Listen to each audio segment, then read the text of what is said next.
Piles, hemorrhoids और बवासीर, ये तीनों एक ही नाम है। तो ये डिसीज़ जो है वो क्यों होती है, क्या है, आज हम इसके बारे में बात करेंगे। ये एक आज के टाइम की लाइफस्टाइल डिसऑर्डर है। लाइफस्टाइल डिसऑर्डर बिकॉज आजकल हमारे जनरेशन में और हमारे जो कॉमन लोग हैं उसमें लैक ऑफ फिज़िकल एक्सरसाइज है, सिटिंग वर्क है, लंबे समय तक बैठना, देख रहे हैं कि बाहर का कल्चर खाने पीने का थोड़ा सा बढ़ गया है। तो ऑब्वियसली जब आप बाहर का यूज़ करते हैं फूड तो वो घर जैसी शुद्धता नहीं रहती, उतना रफेज नहीं रहता है।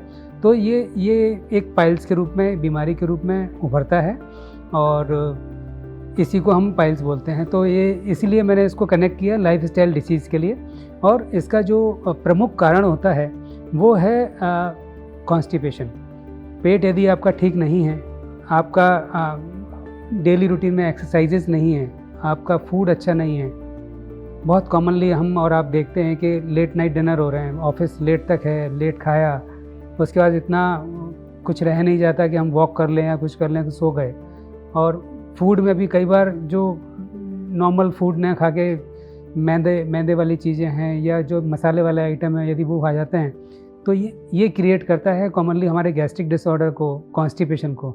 और कॉन्स्टिपेशन यदि हुआ है, हार्ड स्टूल हो रहा है, स्ट्रेनस स्टूल हो रहा है, टाइम लग रहा है मोशन पास करने में, ये सब मैं वो बता रहा हूँ जो आजकल आप भी सुनोगे तो आपको भी लगेगा कि नहीं ये तो है, ऐसा है।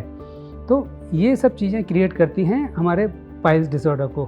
पाइल्स कुछ और नहीं होता, हमारे एनल एरिया में कुछ बल्जिंग शुरू हो जाते हैं, जो हमारी वेन्स होती हैं स्ट्रेन की वजह से, कॉन्स्टिपेशन की वजह से बल्ज आउट हो जाते हैं। और कई बार उनमें बहुत सीवियर पेन होता है, चुभन जैसी फीलिंग होती है, इचिंग होती है, और बहुत एडवांस केसेस में कई बार इसमें ब्लीडिंग शुरू हो जाती है। ब्लीडिंग लंबे समय तक होती रहती है तो पेशेंट कई बार एनेमिक हो जाते हैं, उनको पता नहीं होता हो। कई लोगों को लगता है फैक्टर नॉर्मल है, मतलब ठीक है ब्लीड ही तो हुआ है, लेकिन ग्रेजुअली हम देखते हैं जब पेशेंट्स आते हैं तो ब्लीड होते होते हीमोग्लोबिन नीचे चला जाता है, तो उसकी वजह से ब्रीथलेसनेस होती है, आदमी को चक्कर आने लगते हैं। कारण हमारा ब्लीडिंग पर रेक्टम है, ब्लीडिंग मोशन के साथ ब्लीडिंग हो रहा है, लेकिन बहुत कॉमन कैजुअल लेने की वजह से हम दूसरी चीज़ों में जा रहे हैं। तो ये इसके कारण हो गए, सिम्टम्स हो गए। पेशेंट जनरली क्या करते हैं, पेशेंट जो सफ़रर है वो बेचारा कई बार दवाइयाँ ली, मार्केट से ली, खा ली, और कई बार अनट्रीटेड रह जाता है। तो अनट्रीटेड केस ऑफ पाइल्स कई बार बहुत सीवियर रूप भी ले लेते हैं, है ना। पाइल्स के साथ ही जो कॉमन समस्या देखी जाती है कॉन्स्टिपेशन की वजह से, वो फिशर की भी होती है। ये एक चीज़ है जो उसी लेवल पे है। पाइल्स और फिशर एक कॉमन एक दूसरे के साथ चलने वाली चीज़ें होती हैं। तो ये डिसीज़ के बारे में, ये सिम्टम्स के बारे में मैंने आपको बताया। तो अब पेशेंट का सवाल होता है तो हम करें क्या। इन्हीं सब कॉमन सिम्टम्स को एक कड़ी में पिरो के हमने एक नई चीज़, नया फॉर्मुलेशन जो नेक्स्ट जनरेशन होम्योपैथी का है, जो हमारी होम्योपैथी चली आ रही है, उसको आज की लाइफस्टाइल के साथ मैच करके हमने कुछ फार्मूलेस तैयार किए हैं जो कि नेक्स्ट जनरेशन फार्मूले बोलते हैं बाय मीठी गोली। उसको हमने नाम दिया है पाइलेफ्ट। पाइलेफ्ट एक ऐसा प्रोडक्ट है जो कि इन सब सिम्टम्स को कवर करते हुए बनाया गया है।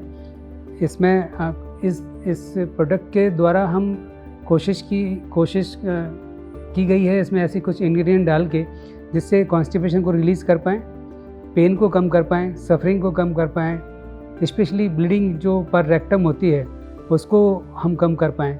और इसके जो की इंग्रेडिएंट हैं उसमें एस्कुलस है, नक्स है, ऐसे कुछ चीज़ें हैं जो कि उस कंजेशन को रिलीज़ करता है। और हमारे ये जो प्रोडक्ट बनाया गया है ये हमारे ऐसे नहीं बनाया है, एक लंबी रिसर्च 25 साल का एक्सपीरियंस जुड़ा हुआ है इसके पीछे, और इसलिए ये प्रोडक्ट काफ़ी इफेक्टिव रहा है लोगों के बीच में। तो लाइफस्टाइल डिसीज़, पाइल्स और हमारा पाइलेफ्ट। वेस्टर्न WC का हम यदि चलन देखें तो अभी पिछले कुछ सालों में बढ़ा है, और उसमें जो हमारे वहाँ के मसल्स होते हैं वो उतना स्ट्रेच आउट नहीं हो पाते हैं कि एक्सक्रीशन बहुत आराम से हो पाए। आप बहुत सिटिंग पोस्चर में रहते हो, मसल स्ट्रेच नहीं होते हैं, जो हमारा प्रेशर थ्रू लेग्स एब्डोमेन के ऊपर आना चाहिए वो नहीं हो पाता है। तो एक्सक्रीशन में डिस्कम्फर्ट होता है, आप क्या करते हैं फिर? आप करते हैं कि हम स्ट्रेन देते हैं। बस वही गलती करते हैं कि स्ट्रेन नहीं देना है। स्ट्रेन देने से ही ये जो हेमराइड्स और पाइल्स हम जो नाम ले रहे हैं ये शुरू होता है और एडवांस केसेस में कई बार ब्लीडिंग भी होती है।